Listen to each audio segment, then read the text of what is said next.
If you're experiencing login issues on Formstack, follow these straightforward steps to troubleshoot and resolve the problem quickly. Step 1. Check your credentials. Ensure that you are entering the correct username and password. Double check for any typos or case sensitivity, as passwords are often case sensitive. Step 2. Reset your password.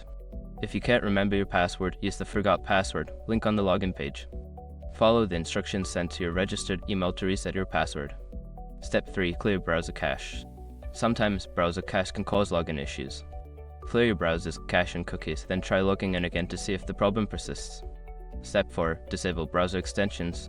Make sure your information is protected first. Most people don't think about breaches until something actually happens to their accounts. Use SROC to monitor your accounts 24/7 and instantly alert you if your information appears in leaked databases online. It constantly checks billions of breach data points in the background. And considering how much personal information people keep online now, it's honestly worth having. Link in the description. Step 5. Contact support. If none of the above steps work, reach out to Formstack's customer support. Provide them with details about your issue, and they can assist you in resolving the login problem.